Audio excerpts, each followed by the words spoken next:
Esta es la tarde en el continente americano. Cuando anochece en Europa y amanece en Asia, así cae la tarde en el continente americano y transcurre la noche y el amanecer en el resto del mundo. La tarde.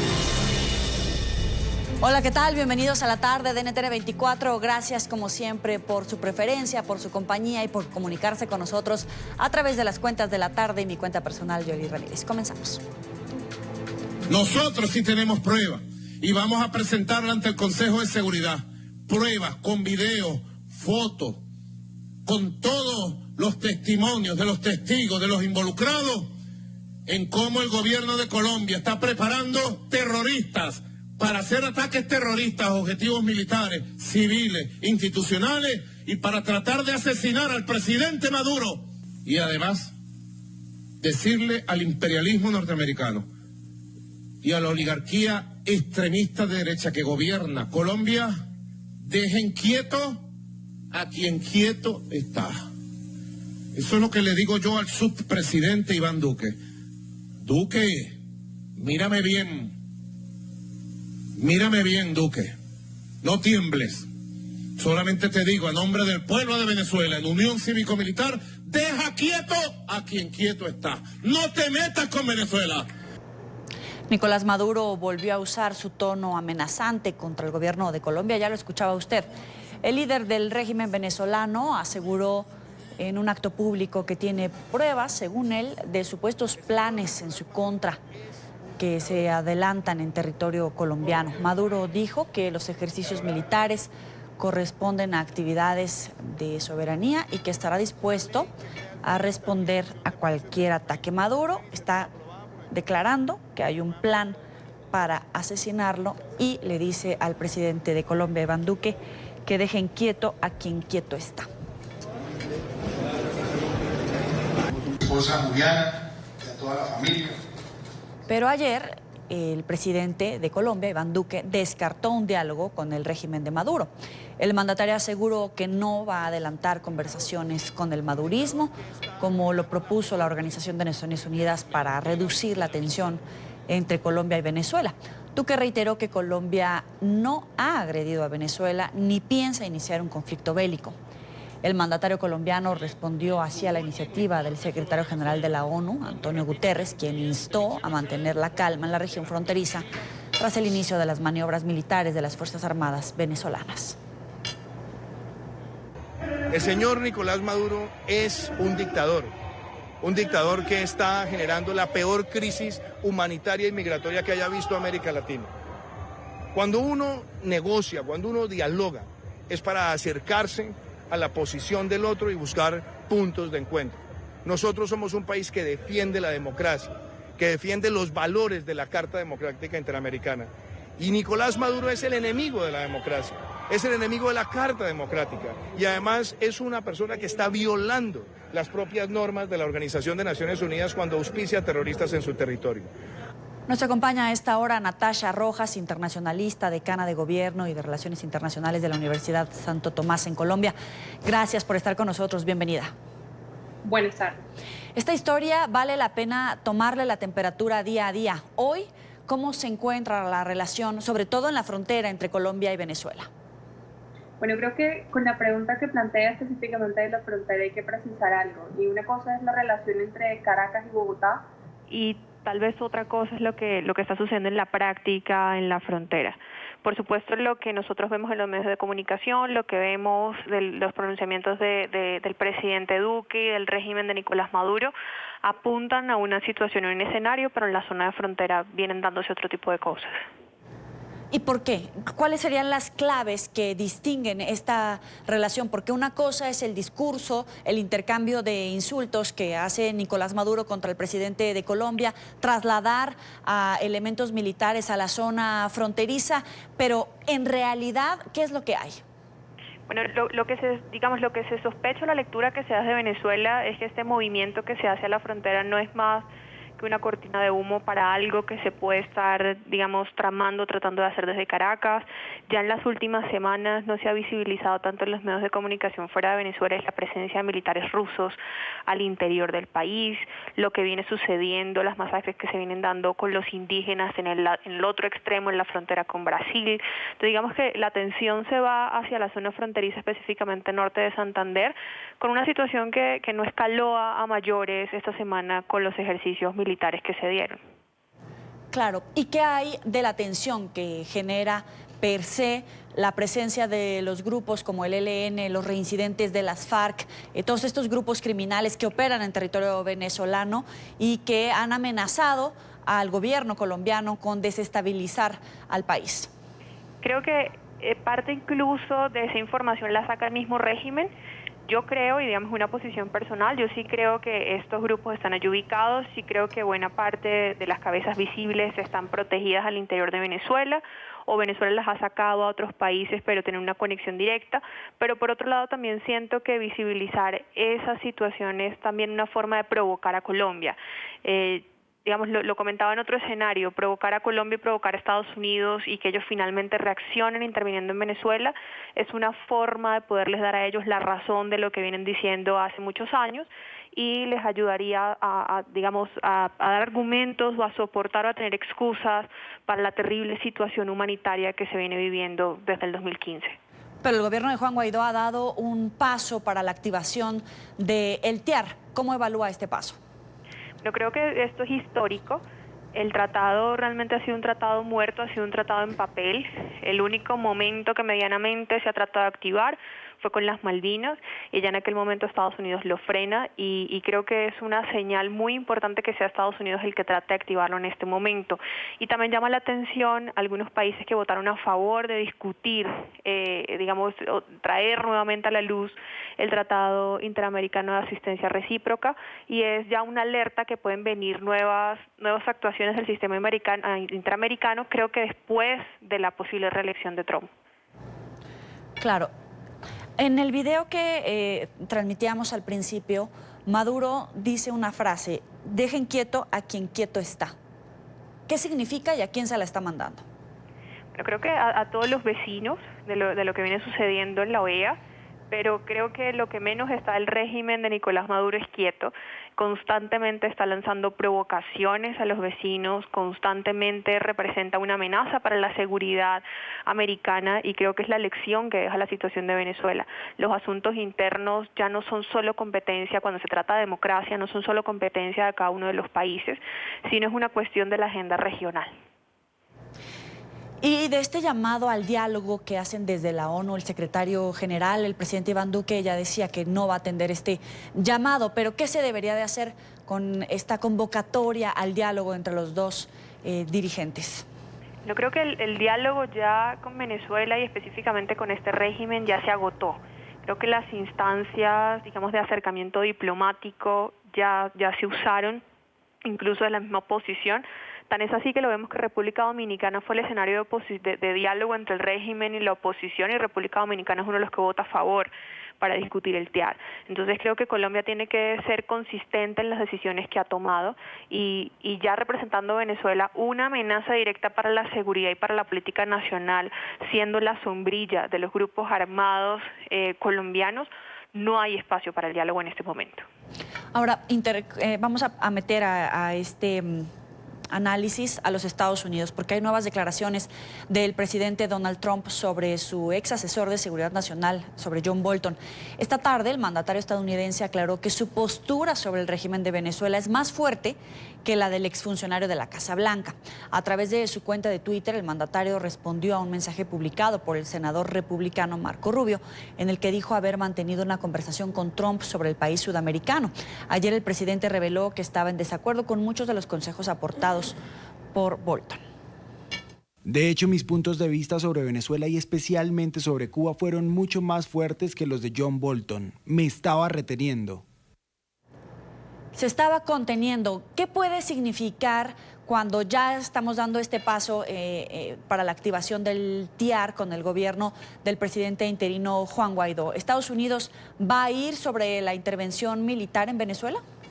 Yo creo que, como comentaba, eso tiene mucho que ver también con el proceso de elecciones en Estados Unidos.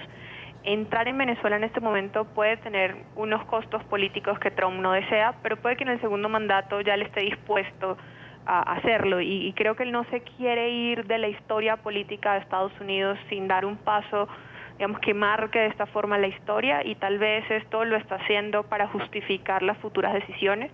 Yo sí creo un escenario de este tipo en un segundo periodo de Trump. Ahora, bajo la administración de John Bolton, vimos a los Estados Unidos respaldar al gobierno interino de Juan Guaidó, vimos respaldar al movimiento Libertad que se desarrolló en abril, este levantamiento de Juan Guaidó con algunos miembros de las fuerzas militares venezolanas. ¿Qué se puede esperar a través de esa vía de diálogo, de soporte a un movimiento, un levantamiento encabezado por Juan Guaidó, pero tratando de utilizar toda esa fisura que existe dentro de las Fuerzas Armadas venezolanas y la propia oposición al régimen de Nicolás Maduro? Bueno, el mismo Juan Guaidó ha admitido en estos días que se ha equivocado en muchas de las decisiones que ha tomado. Creo que igual todo lo que se ha hecho había que hacerlo.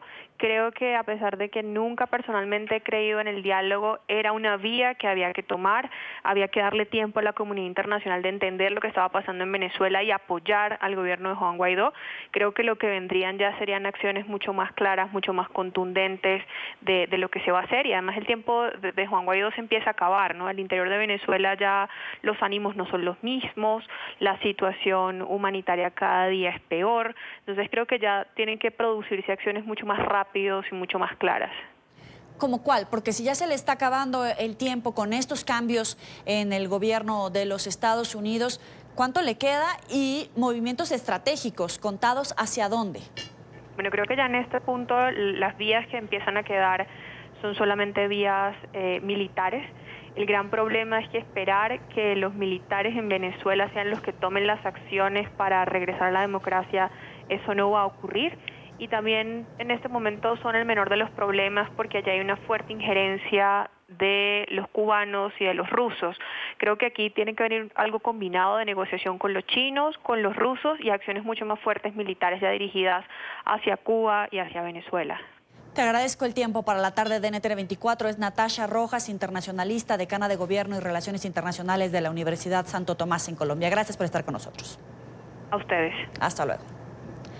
Avanzamos a otras cosas. Es noticia el ex jefe de la inteligencia chavista, Hugo Carvajal, quien rechazó ser extraditado desde España a los Estados Unidos. En la sesión de extradición de la Audiencia Nacional Española, en la que la Fiscalía ha apoyado su entrega, Carvajal afirmó que se siente amenazado y que cree que sufrirá represalias. Este es un informe de Marcelo Moncayo desde Madrid. Hola, ¿qué tal? Saludos para ustedes en la tarde, amigos televidentes. De esta mañana aquí en la Audiencia Nacional en Madrid, el ex jefe de inteligencia venezolano, el ex general Hugo Carvajal, se declaró inocente de los cargos que le imputa la justicia estadounidense. Carvajal asegura ser un perseguido político, por lo que desde su punto de vista no cabría una extradición hacia Estados Unidos. El ex jefe de la inteligencia venezolana, Hugo Carvajal, se declaró inocente en la Audiencia Nacional en Madrid, que tiene que decidir si acepta el pedido de extradición a Estados Unidos, país que lo investiga por tener supuestos vínculos con el narcotráfico y con la extinta guerrilla de las FARC. Carvajal llegó a Madrid pues desconfía de la justicia estadounidense y porque tuvo que buscar protección luego de reconocer a Juan Guaidó como presidente interino de Venezuela. En la justicia de Estados Unidos no confío porque el solo hecho de que me hayan hecho lo que me hicieron es suficiente motivo. No voy a tener derecho a la defensa de ningún tipo. Son meras especulaciones que no tienen ningún tipo de asidero. Y con el tema de la FARC, del narcotráfico, ¿qué participación he tenido yo? Una sola vez en algún elemento de narcotráfico que me lo digan los Estados Unidos. Yo estoy aquí porque Estados Unidos sabía que yo venía para acá. Para su abogada y esposa, los argumentos que presenta la justicia norteamericana son ambiguos, pues no habla de hechos concretos. Para ellas, esto demuestra un supuesto montaje orquestado desde la DEA. Es que la acusación de todos los delitos que ponen ellos es aproximadamente desde 1995 hasta 2010, no, desde 1999 hasta 2019.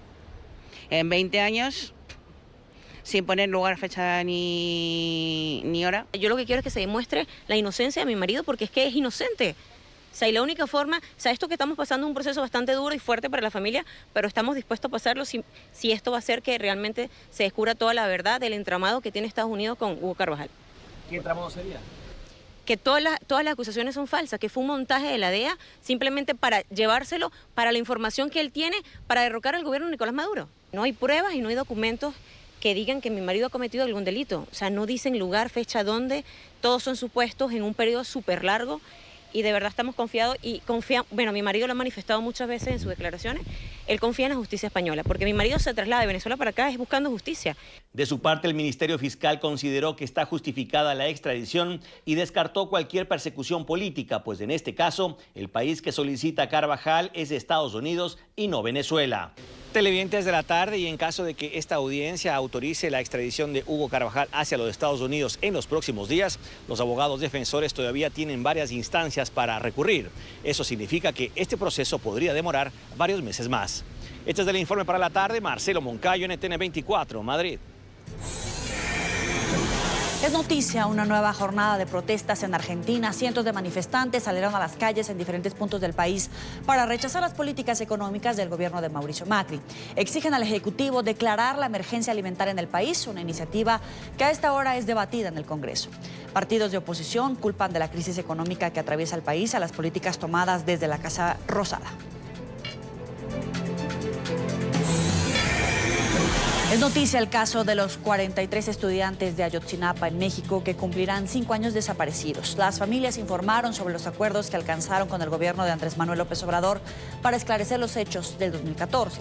Los padres y sus representantes legales que se reunieron con el mandatario el pasado martes exigieron acciones legales contra los funcionarios involucrados en lo ocurrido en la noche del 26 de septiembre y que aún no han sido procesados. Entre tanto, se conoció que en una nueva línea de investigación se pudo establecer que los 43 jóvenes nunca salieron del estado de Guerrero. López Obrador dijo en su conferencia que encontrar a los estudiantes es una de las prioridades de su gobierno. Y estamos haciendo todo lo que se puede, se debe, todo. Ayer les expliqué a ellos de las decisiones que hemos tomado, las instrucciones que he dado al respecto y nuestro interés de continuar con la búsqueda de los jóvenes es un asunto de la más alta prioridad para el gobierno, es un asunto de justicia, es un asunto humanitario.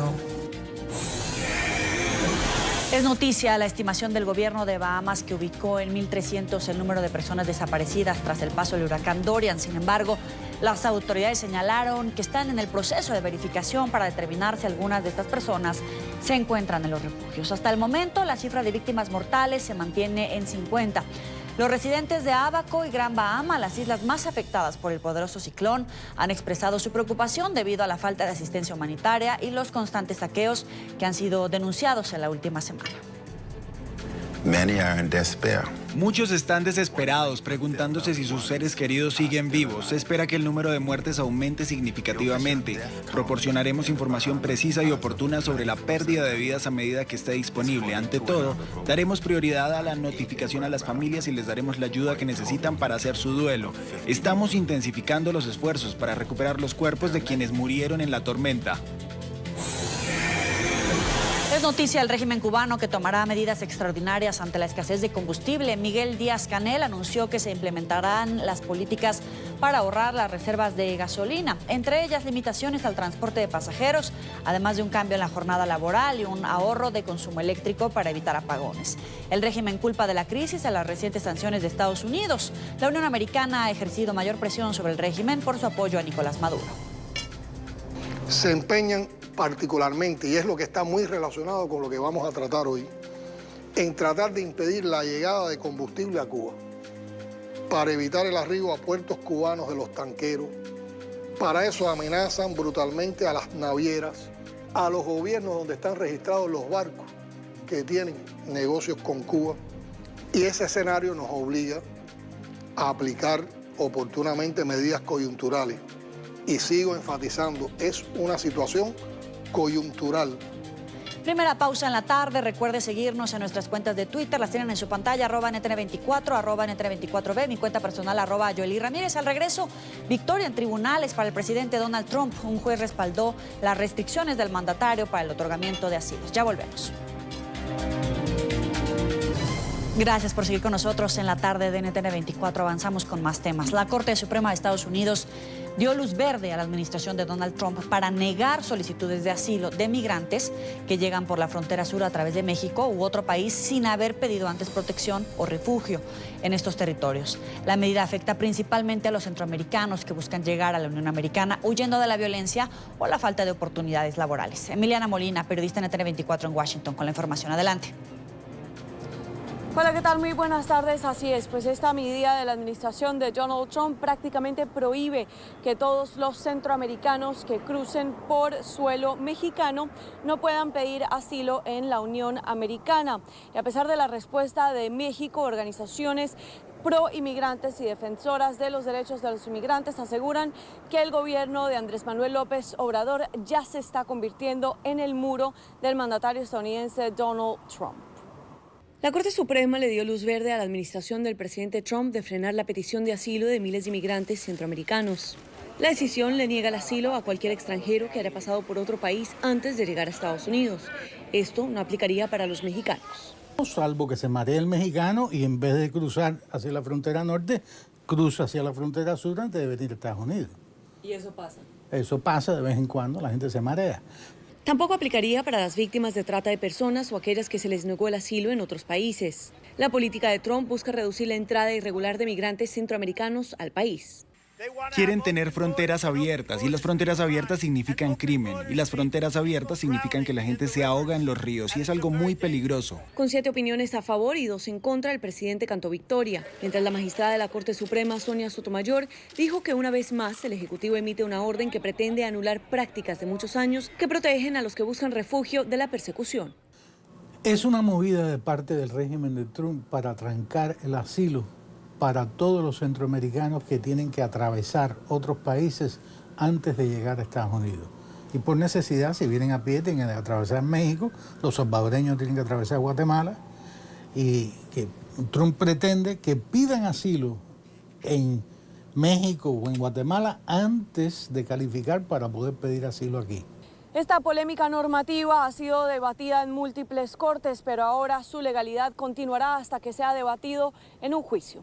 Esta es toda la información que tenemos desde la Corte Suprema. Emiliana Molina para NTN24. Gracias, Emiliana. El presidente de Estados Unidos, Donald Trump, podrá continuar con su plan de levantar un muro a lo largo de la frontera con México. La Comisión de Asignaciones Presupuestarias de la Cámara Alta, donde los republicanos son mayoría, apoyó al presidente en una votación alineada con el partido para aprobar una propuesta de ley con una partida de casi $700 mil millones para el Departamento de Defensa, que autoriza además recursos para el muro.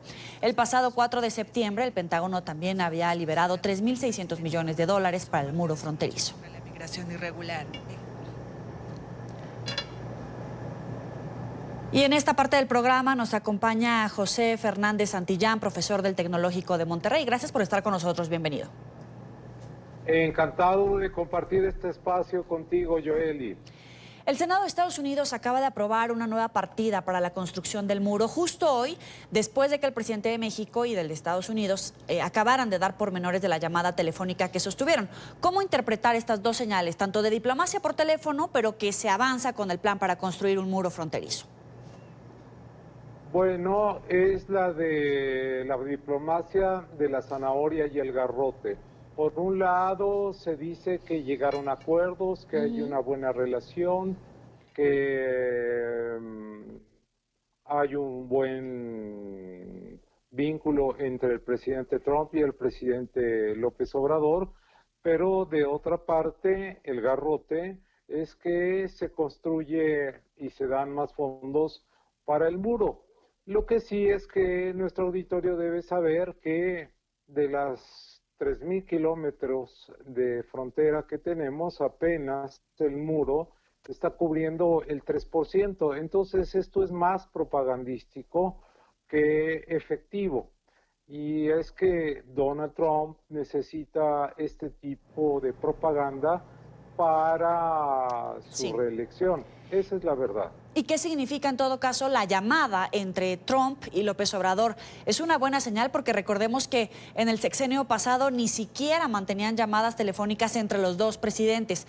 Hoy se mantiene la comunicación oficial. ¿Es una buena señal o qué significa? La llamada entre Trump y López Obrador significa que hay una distensión, porque hubo momentos, sobre todo con el sexenio pasado, de mucha tensión, de casi ruptura, de amenazas, y gracias a los buenos oficios del canciller de Marcelo Ebrard y de que tras la amenaza de que nos iban a subir los aranceles, México cumplió con la petición norteamericana de detener o frenar la migración centroamericana. Entonces hemos reforzado la seguridad en nuestra frontera sur, en el Suchiate, y se han detenido a muchos migrantes centroamericanos. Eso es lo que ha hecho que Trump suavice su posición respecto de México, y por eso la llamada con López Obrador. Sí, pero la amenaza de los aranceles sigue ahí. Esto será hasta que pasen las elecciones de Estados Unidos. ¿Es una amenaza que va a estar latente sin importar los resultados que esté dando México? Así es una vez más la política de zanahoria y el garrote.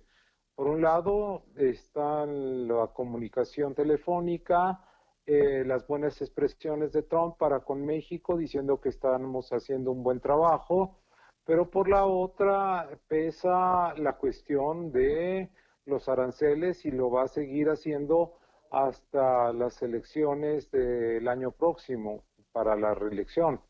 Entonces, también pesa mucho la xenofobia y el racismo que él mismo ha impulsado, porque no solamente el asunto está centrado en los términos fronterizos, sino en la persecución de migrantes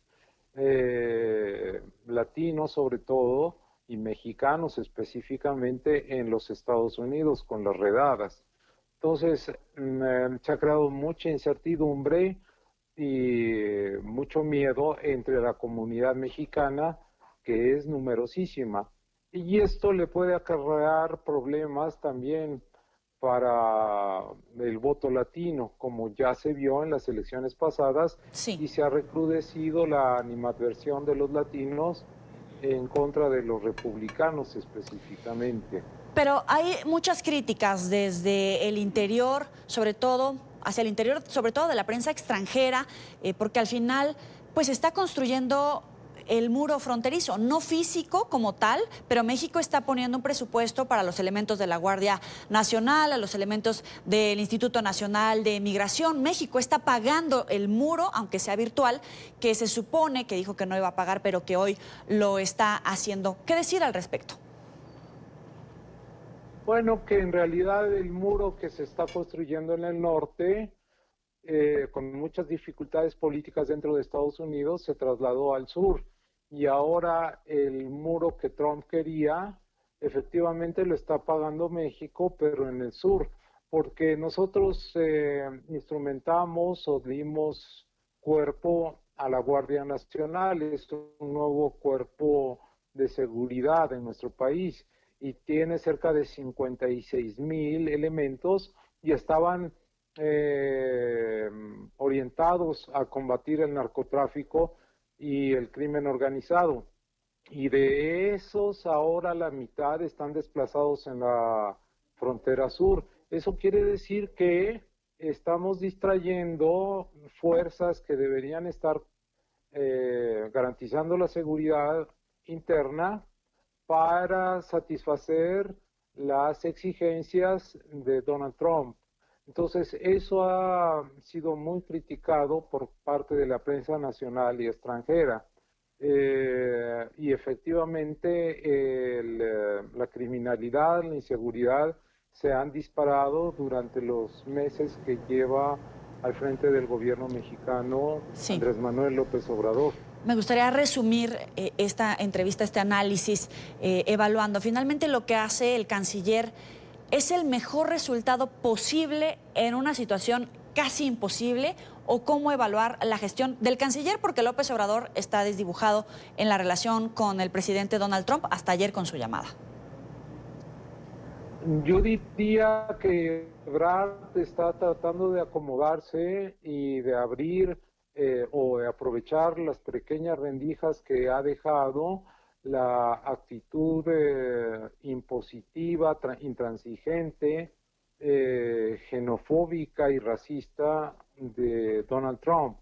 Entonces, si Donald Trump exigió que detuviéramos a la emigración centroamericana, hay que decir que primero López Obrador había ofrecido una política de puertas abiertas para los emigrantes centroamericanos y que México les iba a ofrecer trabajo, seguridad, etcétera. Y ahora cambió radicalmente y que Marcelo Ebrard ha hecho un buen trabajo en vista de las condiciones tan difíciles que ha impuesto el gobierno de Donald Trump. O sea, está bien evaluado, es de los secretarios mejor evaluados en cuanto a la opinión pública. El primero es el secretario de Hacienda, el secretario del Tesoro, Arturo Herrera, porque ha hecho un buen trabajo en términos de finanzas, pero enseguida está Marcelo Ebrard, se le califica de un buen funcionario público. Le agradezco su tiempo a José Fernández Santillán en NTN 24. Muy buena tarde. Muchísimas gracias y saludos. Hasta luego. Y ya hablábamos de la conversación telefónica entre el presidente de México, Andrés Manuel López Obrador, y su homólogo estadounidense, Donald Trump. El mandatario mexicano afirmó que se ratificó con el presidente de Estados Unidos la buena relación bilateral y que por ahora no hay motivos que amenacen la economía y el desarrollo de la nación latinoamericana. López Obrador agregó que hay un trabajo intenso para lograr la firma del nuevo Tratado de Libre Comercio entre Estados Unidos, México y Canadá. Ayer conversé telefónicamente con el presidente Trump en muy buenos términos y puedo informarle al pueblo de México que son buenas las relaciones con el gobierno de Estados Unidos, no hay diferencias de fondo, no hay ninguna discrepancia, nada que pueda llevar a tomar medidas, a que se apliquen medidas que afecten la economía, el desarrollo de nuestro país. El canciller mexicano entregó un reporte sobre su reciente visita a Washington, en el que se evaluó el avance del plan migratorio para reducir el flujo de indocumentados en la frontera común. Marcelo Ebrard aseguró que propuso a las autoridades estadounidenses operaciones para el control de armas, de las cuales 41% provienen de estados como Texas y son usadas por el crimen organizado. México propuso operaciones para el control de armas en 5 puntos a lo largo del lado estadounidense de la frontera: San Diego, El Paso, Laredo, McAllen y Brownsville. El 41% de las armas involucradas en crímenes que se cometen en nuestro país y que fueron recuperadas proceden de Texas, el 19% de California y el 15% de Arizona. Por lo tanto, la prioridad evidentemente es Texas, 41%. Como resultado de ello, el gobierno de los Estados Unidos ya también determinó las agencias que van a participar y tendremos a partir de la semana entrante, a cargo de la Secretaría de Seguridad Pública, la reunión correspondiente y el anuncio de las operaciones a que haya lugar. Cambiamos de tema. Hay expectativa en Estados Unidos por el tercer debate entre precandidatos demócratas que aspiran a llegar a la Casa Blanca en el 2020. En el cara a cara de esta noche en Houston, Texas, solo van a participar 10 aspirantes de los cerca de 20 que siguen en la carrera por la nominación presidencial por el Partido Demócrata. Vamos a saludar en Texas a Yasmín López, periodista de nuestra cadena aliada La Voz de América. Muy buenas tardes, Yasmín. Esta noche se encontrarán en tarima el top 10 de los precandidatos demócratas más destacados en la carrera presidencial según las encuestas. Este es el tercer debate previo a las primarias presidenciales que justamente se llevarán a cabo en enero del próximo año. Este debate durará 3 horas y se espera que los precandidatos toquen temas como inmigración y violencia con armas de fuego. Recordemos que en el mes de agosto Estados Unidos fue fuertemente golpeado por este fenómeno que dejó 53 víctimas mortales en 3 diferentes tiroteos, uno de ellos aquí en el estado de Texas. Este ha sido un asunto que ha dividido mucho a los candidatos del Partido Demócrata y Republicano. Otro tema del que seguramente se hablará será el cambio climático. Esto a propósito del paso del huracán Irma por Estados Unidos y del aumento de los incendios forestales. Así entonces se espera que se lleve a cabo el debate presidencial demócrata. Desde Houston, Texas, Yasmín López, Voz de América para NTN 24. Gracias, Yasmín. Y Naciones Unidas seguirá siendo el monitor de la implementación de los acuerdos de paz en Colombia. El Consejo de Seguridad del organismo internacional renovó hoy el mandato requerido para esta causa. Alejandro Rincón tiene toda la información. Adelante, Alejandro. Hola, feliz tarde de jueves para todos. La Secretaría General de la ONU recientemente había reafirmado su apoyo total a la consolidación de la paz en Colombia, una postura que ha sido replicada hoy por el Consejo de Seguridad por unanimidad, es decir, los 15 integrantes de este cuerpo diplomático votaron favorablemente y con ello han renovado la misión de verificación a la implementación de los acuerdos de paz en la nación suramericana. ¿Por cuánto tiempo? Por 1 año, de acuerdo con lo previsto por el texto redactado por el Consejo de Seguridad. Después de esta votación, hablamos directamente con el embajador del gobierno de Iván Duque ante Naciones Unidas, Guillermo Fernández de Soto, quien en los siguientes términos leyó el mensaje que envía hoy el Consejo de Seguridad a Colombia. De manera que estamos muy satisfechos y creo que es una muy buena noticia para los colombianos y sobre todo para que quede muy claro el mensaje de que el gobierno está comprometido con la paz, que quiere avanzar y que pese a las dificultades, pues estamos en esta tarea. El apoyo unánime del Consejo de Seguridad a la consolidación de la paz en Colombia se mantiene a pesar de un grupo de reincidentes de las FARC, quienes decidieron volver a tomar las armas en contra del Estado colombiano. Le consultamos este asunto particular al embajador de Perú, quien actualmente es uno de los representantes de América Latina ante el Consejo de Seguridad. Así que no pensamos que no hay que sobredimensionar esta decisión de un grupo minoritario. Vemos que la mayoría está firmemente comprometido con el proceso de paz y eso es lo que está reflejando esta resolución. La postura expresada por el Consejo de Seguridad tiene lugar luego de que un grupo de integrantes de este cuerpo diplomático visitaran territorio colombiano. Allí, en la nación suramericana, pudieron constatar personalmente los avances que han tenido lugar hasta ahora en esta fase de implementación de los acuerdos de paz en el país. Es todo lo que tenemos para ustedes por ahora. Continúen con más en la tarde. Gracias, muy buena tarde también para ti. Vamos a una nueva pausa. Al regreso, hacinamiento en cárceles y centros de reclusión policiales en Venezuela. Vamos a hablar con el representante de una de las ONGs que documenta esta crisis. Ya volvemos. Gracias por seguir con nosotros en la tarde. Este jueves, el presidente de Colombia, Iván Duque, sostuvo una reunión con la alta representante para la política exterior de la Unión Americana, Federica Mogherini. Durante el encuentro se habló de las relaciones bilaterales y de la tensión que se vive actualmente con Venezuela. El mandatario suramericano aseguró que el régimen de Nicolás Maduro es una amenaza para la región y el continente. Por su parte, Mogherini aseguró que la Unión Europea insiste en una salida negociada a la crisis política y social que atraviesa Venezuela. La Unión Europea y Colombia coinciden en la necesidad de mantener la presión para encontrar una solución política negociada que conduzca a unas elecciones presidenciales libres y creíbles. Más ayuda económica para atender a los migrantes venezolanos. La Unión Europea movilizó otros 30 millones de euros para ayudar a quienes huyen del régimen de Nicolás Maduro. El presupuesto busca fortalecer las operaciones de registro e identificación de los migrantes y refugiados en la frontera con Colombia. El dinero también está destinado a atender a mujeres y menores de edad de la trata de personas con fines sexuales y de explotación laboral a través de instituciones. El pasado marzo, la Unión Europea anunció que destinaría 50 millones de euros para aliviar la crisis humanitaria en Venezuela. Una parte de ella en áreas como el acceso al agua potable y la educación. SOS de la Federación Médica Venezolana y organizaciones no gubernamentales de derechos humanos en Venezuela. El presidente de la Federación, Douglas León Natera, denunció que la dotación de medicinas en el país apenas alcanza entre el 2 y 3%. Recalcó que es necesario continuar con la dotación a través de la ayuda humanitaria, por lo que espera que la Cruz Roja continúe entregando medicinas a los hospitales e insistió en que no manejan reportes oficiales sobre la entrega a los centros de salud, mientras que algunos se encuentran en lista y otros más están cerrados.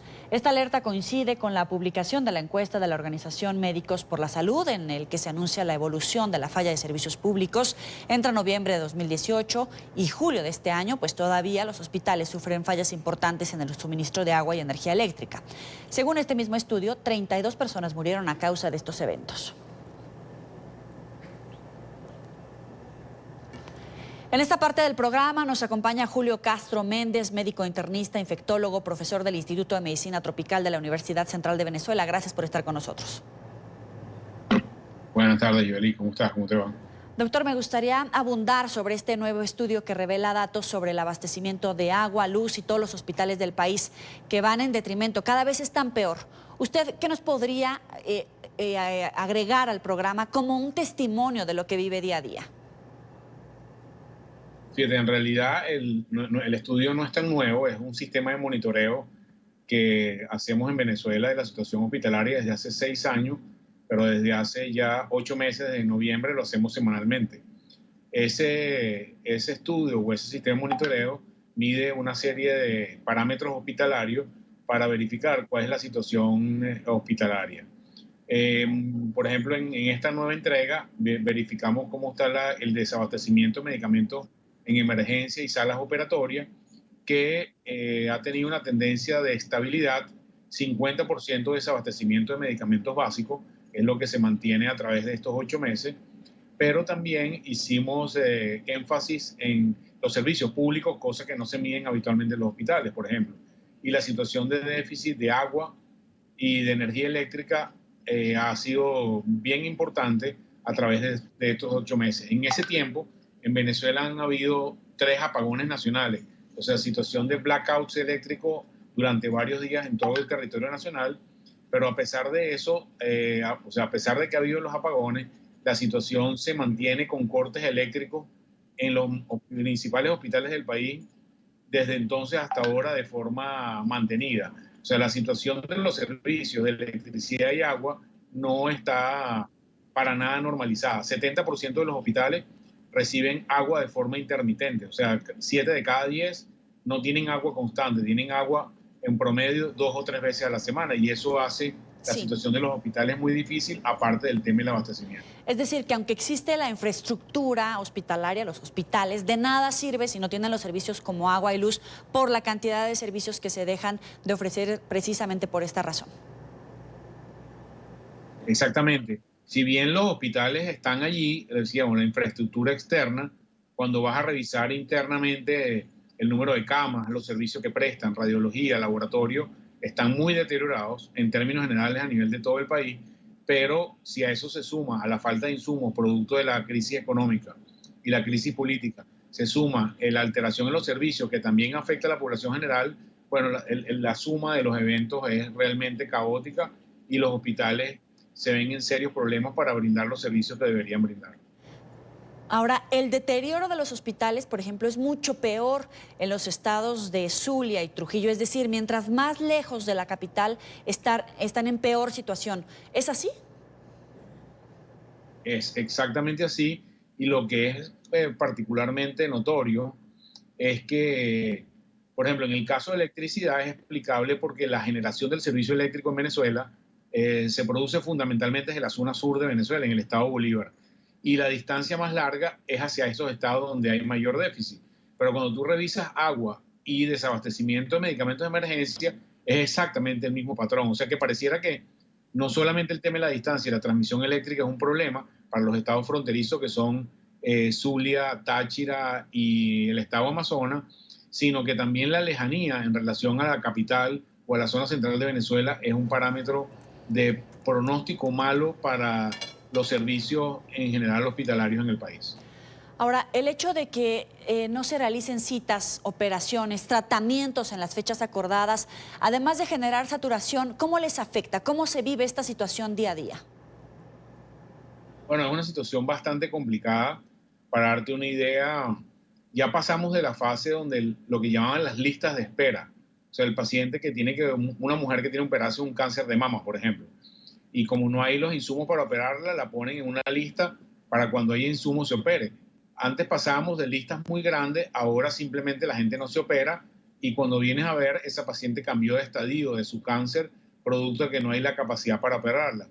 Y en definitiva, eso está conduciendo a muertes que deberían ser muertes evitables y hay deterioro de la calidad de atención de los pacientes de manera muy importante, no solo con muerte, también con disability o con efectos de carga de enfermedad sobre su propia vida, que hace que la situación genere un impacto sobre la salud de los venezolanos de manera importante. Algunos venezolanos inclusive dejan el país por razones de enfermedad. Si tienes una enfermedad crónica y no consigues el tratamiento adecuado, algunas personas cruzan la frontera solamente tratando de conseguir salud y tratamiento. Es alarmante el desabastecimiento promedio. 36% en insumos de quirófano y 47% para emergencias. Literal, se están muriendo no de su enfermedad, sino de la falta de insumos y servicios. Absolutamente, eso es la realidad del día a día en Venezuela.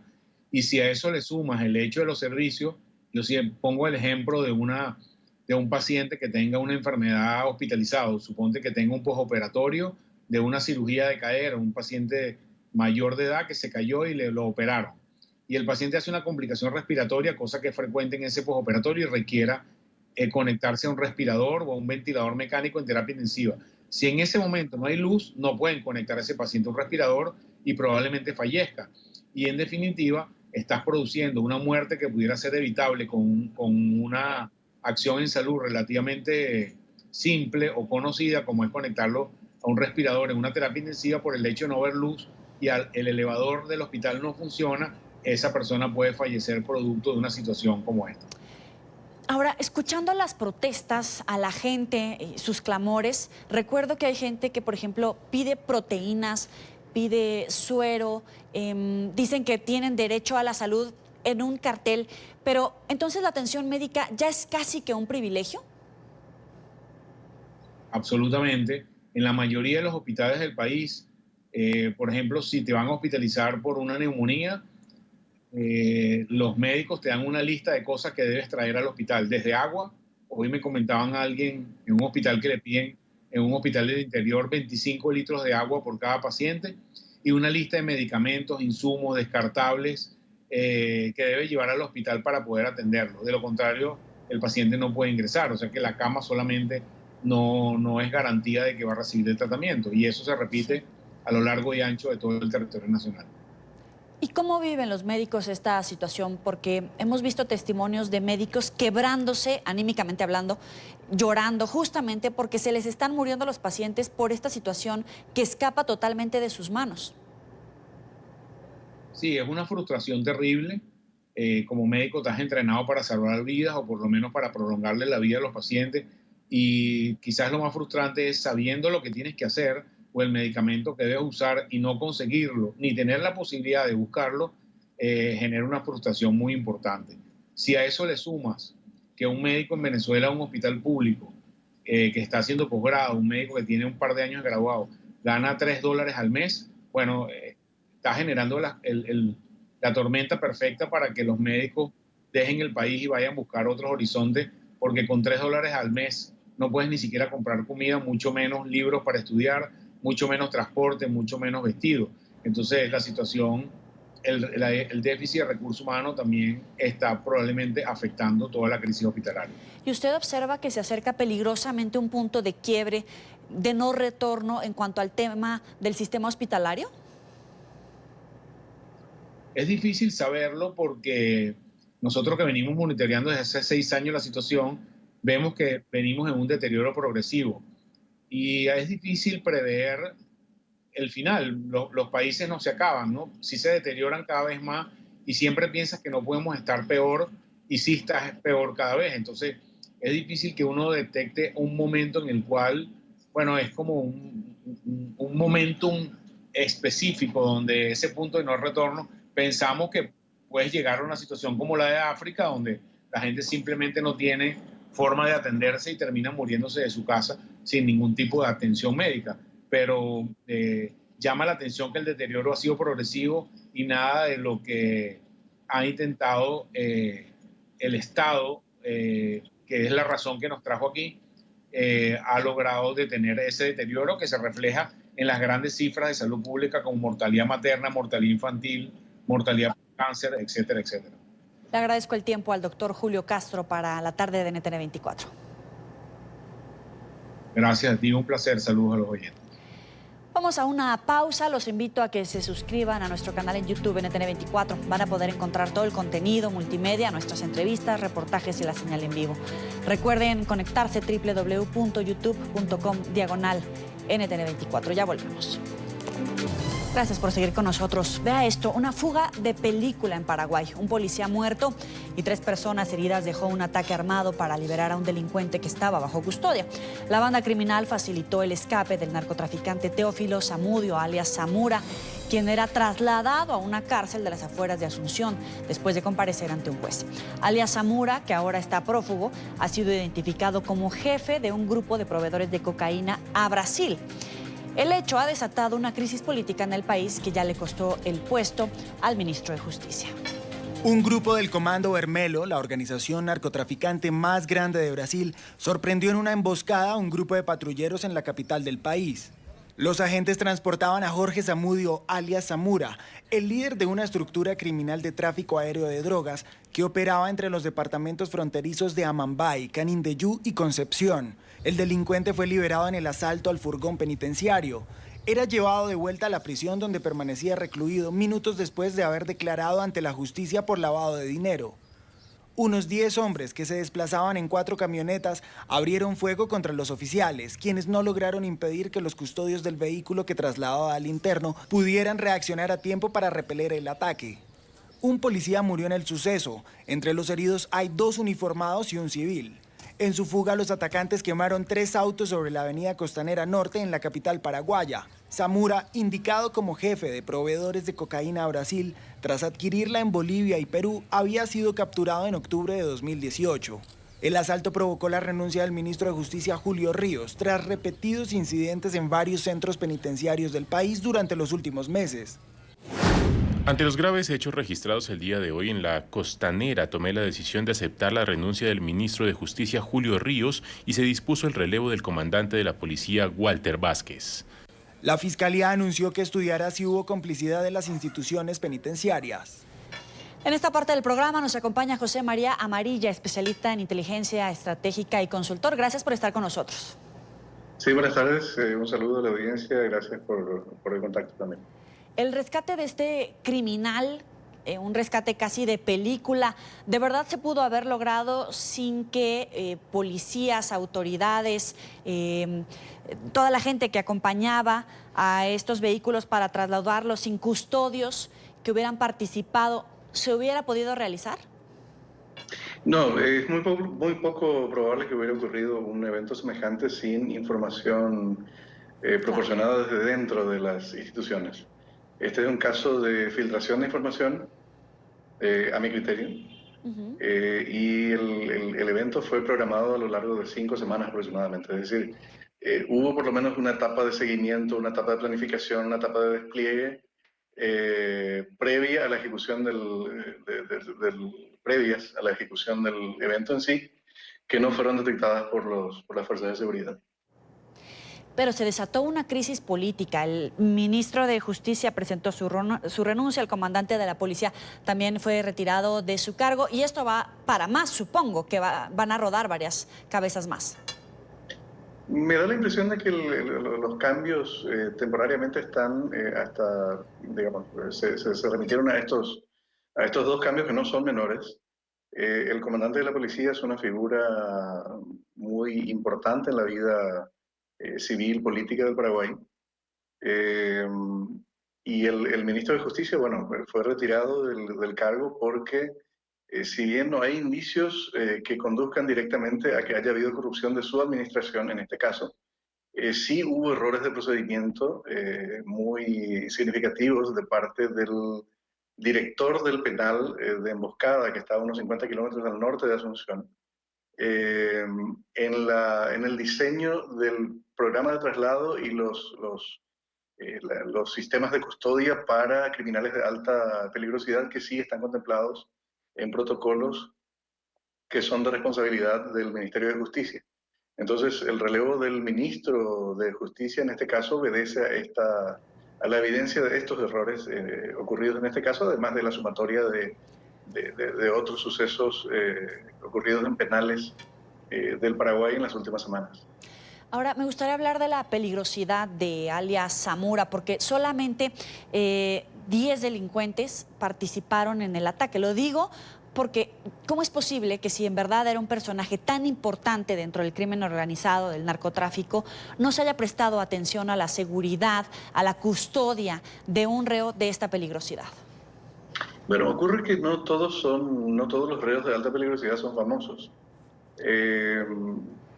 Digamos que el nombre y el alias de Zamora no significaba nada o no significaba gran cosa para el público o para el servicio policial normal hasta ayer. Sin embargo, examinando los antecedentes de este hombre, se encuentra que se trataría, bueno, el paralelo paraguayo del Señor de los Cielos, operando a nivel local para suplir de cocaína a Brasil, fundamentalmente. Trayendo cargamentos multimillonarios en avionetas. Este señor disponía de una flota de avionetas a su servicio para proveer cocaína, repito, a los puntos centrales de venta en Brasil y comprando en Bolivia, en Perú y en Colombia también. ¿Qué posibilidad de recapturar a alias Zamora existe? Bueno, hoy fue recapturado uno de los participantes del asalto en sí, gracias a un sistema de reconocimiento de huellas dactilares que proporciona identidades, proporciona este mecanismo de identidad a terminales remotas. La policía lo recapturó capturó a esta persona que no tiene antecedentes penales, pero que sí, cuyas huellas sí aparecen en los vehículos empleados para el atraco y en la residencia usada como casa fuerte para los preparativos. Lo capturó alrededor de 160 kilómetros al sur de Asunción. Es decir, esta gente está en plena dispersión y la probabilidad de recaptura del narco liberado por el momento parece una posibilidad remota, dado que tiene grandes recursos a disposición, incluso medios aéreos que son más improbables de interceptar o de detectar, porque incluso dispone de aeronaves que están legalmente registradas. ¿Pero estaría todavía en territorio paraguayo o ya habría logrado a través de estas avionetas justamente salir del país? Es difícil decirlo sin entrar en un territorio completamente especulativo. Hay indicios de que las personas que participaron de su rescate siguen en el territorio paraguayo. Repito, uno de ellos fue capturado hoy.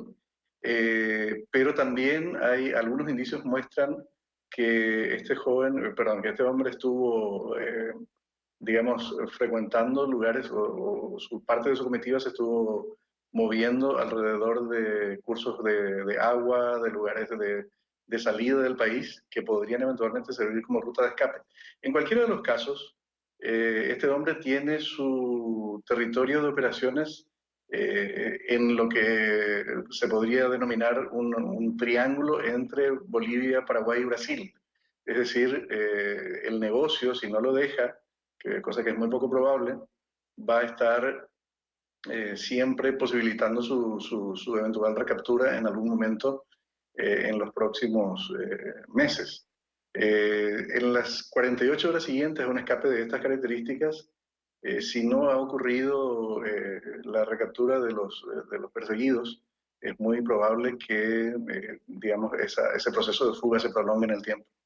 si bien tiene ese poder sobre ese triángulo que usted mencionaba, ¿qué hay de su competencia dentro del crimen organizado? ¿Qué tan odiado es entre las filas de los criminales, que también podría ser un factor que pudiera no solamente recapturarlo, incluso tal vez aniquilarlo? Sí, efectivamente. Él pertenece a una facción mafiosa de origen brasileño, el Comando Vermelho, el Comando Rojo, que se originó en las cárceles de Brasil, y esta facción es oponente directa del Primer Comando Capital, que es la mayor organización criminal operando entre Brasil, Argentina, Paraguay y otros países del cono sur de Sudamérica. Se estima que el Comando Vermelho tiene alrededor de 30.000 afiliados, de 30.000 soldados, y el PCC alrededor de 50.000. Son dos organizaciones muy, muy, muy poderosas, y repito, están opuestas entre sí, y evidentemente este factor de pelea por la hegemonía territorial y por el nicho del negocio del tráfico en la región puede ser un elemento considerable para incluso la eliminación física de esta persona, ¿no? Ahora, hablemos de las instituciones y de la corrupción, de los sobornos. ¿Cómo es posible que, sin que me sorprenda, pero a qué atribuye que se puedan dar estos escapes de películas, estos sobornos multimillonarios? En este caso, estamos hablando de Zamora, pero ya lo decía el propio Señor de los Cielos, el Chapo Guzmán, todos estos casos que evidentemente utilizaban recursos millonarios para sobornar a policías, a ministros, a secretarios, que desataban una crisis política y aún así lograban fugarse. Miren, para que tengan una idea, solamente la producción de marihuana en el Paraguay, según estimaciones basadas en cifras oficiales, estamos hablando solamente de marihuana, no del tráfico de cocaína. La marihuana en territorio paraguayo mueve alrededor de 1.500 millones de dólares anuales, y lo controlan pequeñas organizaciones mafiosas, la mayoría de ellas locales, y la mayoría de ellas de carácter semifamiliar, que se han vuelto muy poderosas en los últimos tiempos. Paraguay, como país, como economía, tiene una escala muy inferior a la de Brasil, a la de Colombia, a la de Perú, o Argentina, otros países con una economía mucho mayor. 1.500 millones de dólares representa el triple de lo que el Estado paraguayo emite anualmente como bonos soberanos de deuda y para proyectos de desarrollo. Para que tengan una idea, solamente el tráfico de marihuana mueve estimativamente 3 veces más que lo que el Estado paraguayo como institución tiene capacidad de endeudamiento anual. Es decir, estamos hablando de organizaciones que tienen un tremendo poder adquisitivo, y no es de sorprender que una gran parte de su estrategia consista en sobornar voluntades de autoridades electas, de autoridades políticas, de autoridades que representan la ley en el país. Porque, bueno, incluso Brasil, que es una economía 80 veces mayor que la de Paraguay, tiene severos problemas para controlar a estas mismas organizaciones mafiosas en su territorio.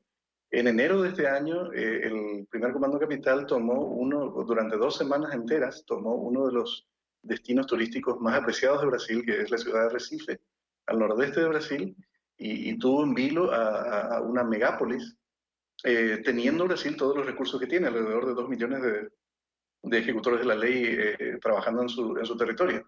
Paraguay tiene 25.000 policías, y nuestras Fuerzas Armadas tienen 12.000 efectivos, es decir, estamos hablando de proporciones que, digamos, facilitan la operatividad de este tipo de organizaciones que, repito, han crecido enormemente en los últimos 20 años en su capacidad de maniobra, sobre todo en materia económica. ¿Y hasta dónde llega el trabajo internacional? Por ejemplo, contando con el gobierno de Jair Bolsonaro, que por lo menos en el discurso dice que tiene una política de mano dura contra criminales. ¿Comparten información, trabajan en conjunto para combatir al crimen organizado, al narcotráfico? Mire, sí se trabaja en forma conjunta tradicionalmente, no solamente con Jair Bolsonaro. Esto el trabajo conjunto con el Brasil tiene décadas de desarrollo, pero también existe en Brasil una suerte de discurso conformista que tiende más bien a señalar al Paraguay como culpable de sus males relacionados con el contrabando, con el ingreso de drogas ilegales, sin considerar que sus recursos o que estas organizaciones provienen fundamentalmente de su territorio, que sus recursos son mucho mayores y que aún así no han podido controlarla. Entonces hay como una dificultad para conciliar el mundo real con un discurso más bien geopolítico, y eso en cierto modo representa una barrera en la cooperación que en los papeles sí existe, pero que debería ser mejorada fundamentalmente, o sea, debería ser mejorada enormemente en los próximos años. Le agradezco a José María Amarilla, especialista en inteligencia estratégica y consultor. Gracias por estar con nosotros. Gracias a ustedes. Un saludo para la audiencia. Hasta luego.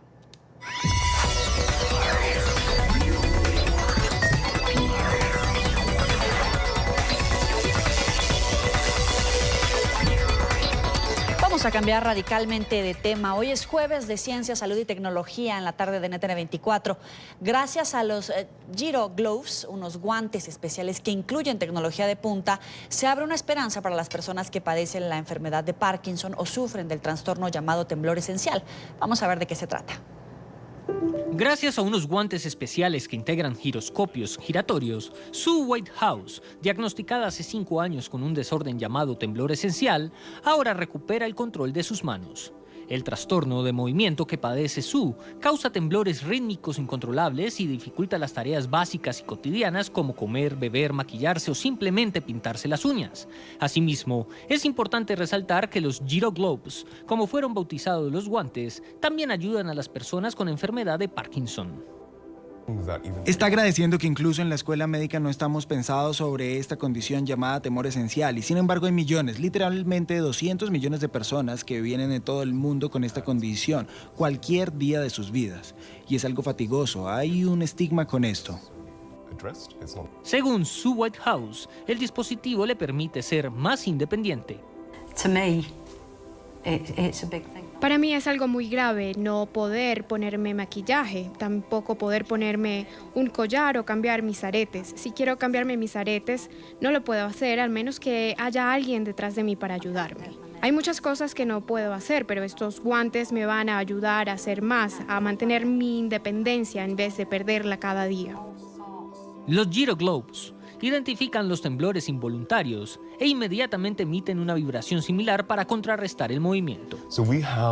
Así que tenemos un giroscopio de grado aeroespacial en esto. Funciona exactamente de la mejor manera, así que cuando la parte superior gira, trata de mantenerse erguida. De la misma manera, el guante contrarresta los temblores de la mano de forma inmediata e instantánea.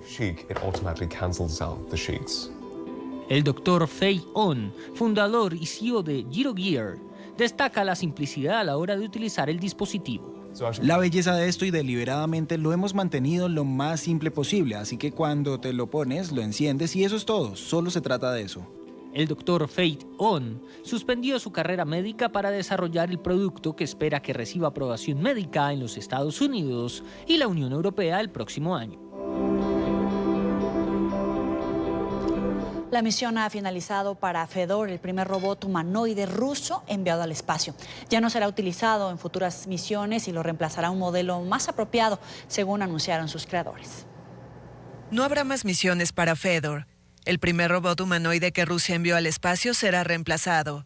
Así lo anunciaron el miércoles sus creadores, que ya están trabajando en un sustituto. Aunque es capaz de reproducir movimientos humanos y puede ser controlado a distancia, el robot no sustituye a cosmonautas en misiones más complejas como en las caminatas espaciales.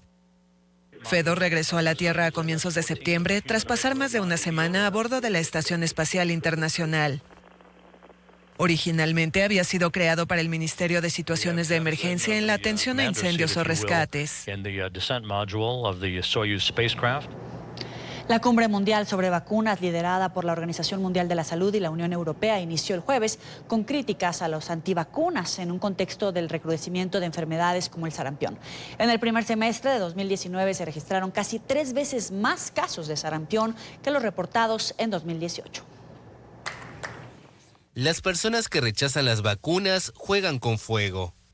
Así lo aseguró el jueves el presidente de la Comisión Europea, Jean-Claude Juncker, en el comienzo de la primera cumbre mundial sobre vacunas, llevada a cabo en Bruselas junto a la Organización Mundial de la Salud. Mientras que en algunas partes del mundo seres humanos mueren por la falta de vacunas, aquí las personas arriesgan sus vidas y las de otros por rechazarlas. Algunos no practican el juego de la prevención, prefieren jugar con fuego. En el mundo se registraron casi 3 veces más casos de sarampión en el primer semestre de 2019 que en todo el 2018. Tanto la Comisión Europea como la OMS trabajan con las plataformas digitales y las redes sociales para tratar de contrarrestar las campañas de desinformación vinculadas a las vacunas. Las mentiras sobre las vacunas se extienden en los países desarrollados de Europa, en Estados Unidos, Canadá y en otras partes, pero también en países menos desarrollados como Pakistán y República Democrática del Congo, dificultando la lucha contra la poliomielitis, el ébola y otras enfermedades prevenibles. El responsable de ONU saludó los recientes anuncios de las redes sociales Pinterest y Facebook, que redirigirán a los usuarios hacia informaciones correctas y fiables sobre las vacunas. Llegamos al final de la tarde. Recuerden seguirnos en las cuentas de Twitter, de Instagram, @NTN24, mi cuenta personal, @joelyramirez.journalist. No le cambie, ya está Jefferson Beltrán a punto de presentar la noche e inmediatamente después los esperamos en el informativo de NTN24. Pásela muy bien.